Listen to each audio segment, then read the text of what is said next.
Salut chers amis,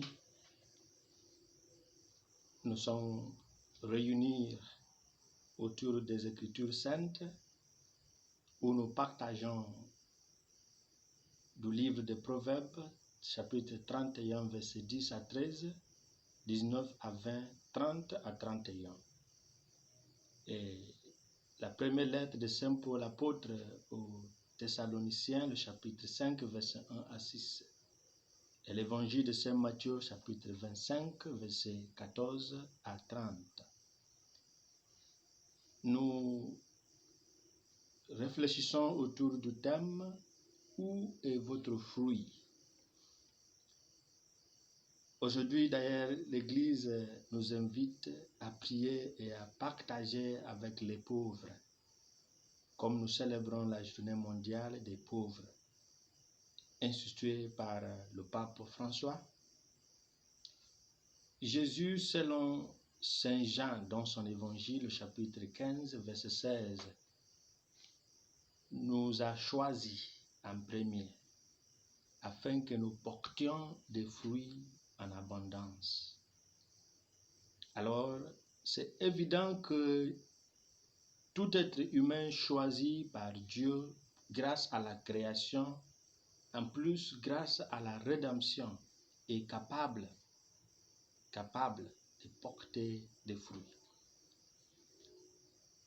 Où est votre fruit? C'est parce que, au préalable, on vous a équipé, on vous a doté des moyens possibles et nécessaires pour vous porter des fruits. Sinon, on ne devrait pas vous demander où est votre fruit. La mise en valeur du don reçu est un signe de gratitude qui pourra ouvrir une porte pour des dons supérieurs. Alors, toute forme de comportement contraire à ce standard décrivent l'homme comme suit. L'homme ingrat, l'homme égoïste, l'homme insouciant, l'homme indifférent, l'homme moribond, voire l'homme insensé. L'homme stérile. Chaque don de Dieu demande un acte correspondant. Dieu nous donne le don de la vie et le don de Jésus pour que nous puissions l'aimer et aimer ses commandements. Dieu nous donne le don de l'Esprit Saint pour que nous puissions collaborer afin de porter des fruits du Saint-Esprit. Dieu nous donne le don de la foi afin que nous puissions développer le sens d'une vie modélée sur les vertus cardinales de la foi, de l'espoir et de la charité. Il nous donne le don de la position ou du poste que nous occupons, afin que nous puissions servir pour l'épanouissement de tous à travers notre disponibilité, notre accessibilité et notre écoute. L'homme, où est votre fruit? Il nous donne le don des opportunités, des chances, qui pourra être l'intelligence, la richesse, la santé, la force physique, la beauté, afin que nous puissions venir en aide de ceux qui sont démunis en intelligence, démunis en richesse, autrement dit les pauvres. Prendre soin des malades, supporter les faibles et donner un sens d'appartenance aux personnes que nous jugeons être vilaines. Il peut nous donner aussi le don de l'épreuve, des épreuves, afin que nous puissions garder l'espoir et la foi à travers les fruits de la patience et de la maîtrise de soi.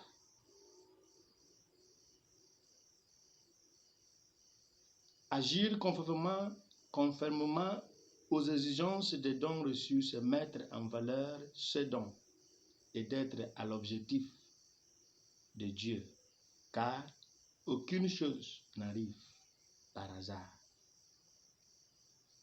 Dieu nous donne ce don selon nos capacités. Et Saint Paul nous dit que personne n'est privé des dons de Dieu. Si cette affirmation reste valable,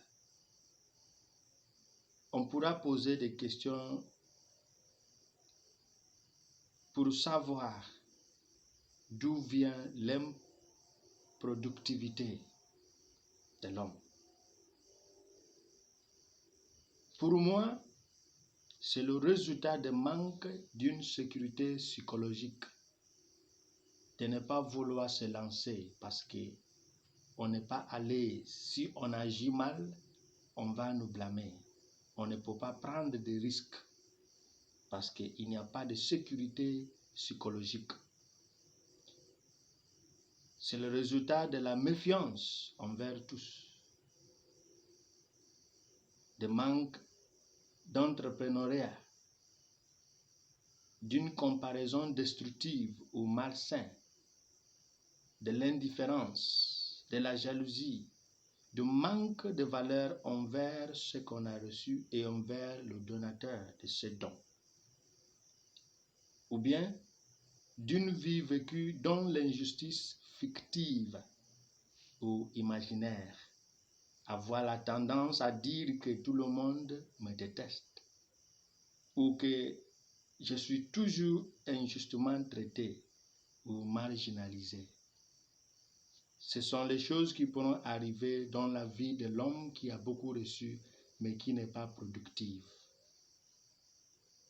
Mise en valeur, la mise en valeur des dons.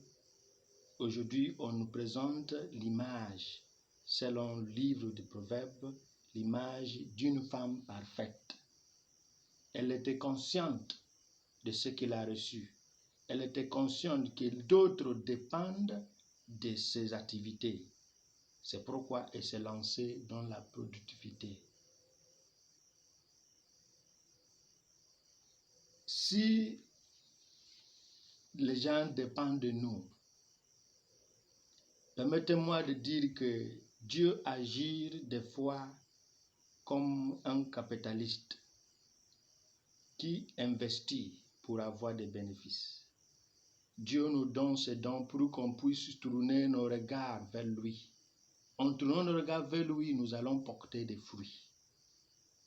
Et si nous revisitons ces instructions dans le livre de la Genèse, chapitre 1, verset 28, à l'homme, après la création de l'homme, Dieu dit, et je cite, « Soyez féconds, multipliez, remplissez la terre et soumettez-la, et dominez sur les poissons de la mer, sur les oiseaux du ciel, et sur tout animal qui se meurt sur la terre. » Si nous étudions ces mots, féconder, multiplier, remplir, soumettre, dominer, nous allons voir que tous ces mots visent à atteindre un niveau supérieur ou à occuper une place ou une position qu'auparavant on n'occupait pas. Alors, qui gaspille le don de Dieu sera bientôt privé de ses dons, mais qui met en valeur ses dons reçus, on recevra davantage. Que Dieu nous inspire à pouvoir décider de nous lancer dans la productivité, dans la production, pour pouvoir répondre au jour où il viendra d'une manière imprévue. Le jour du Seigneur porte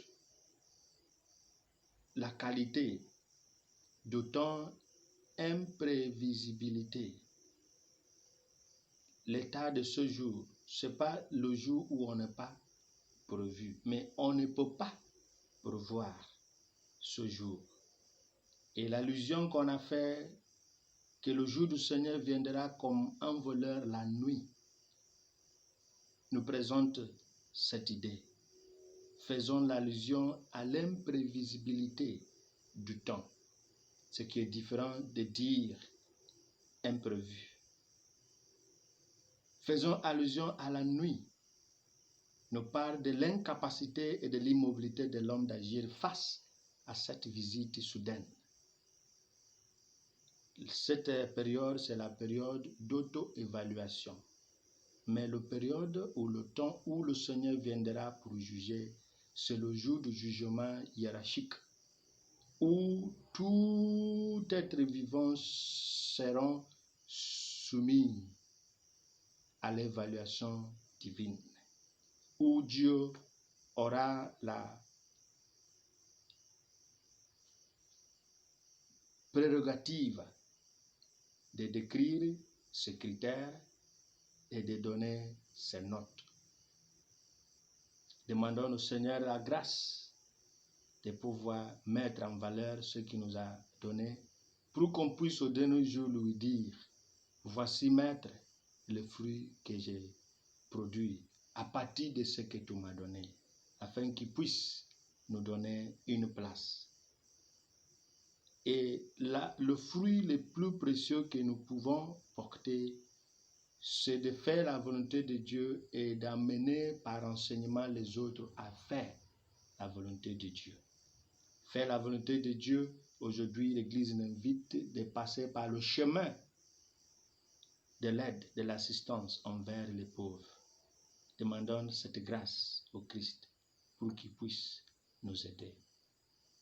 Qu'il nous bénisse et qu'il nous garde.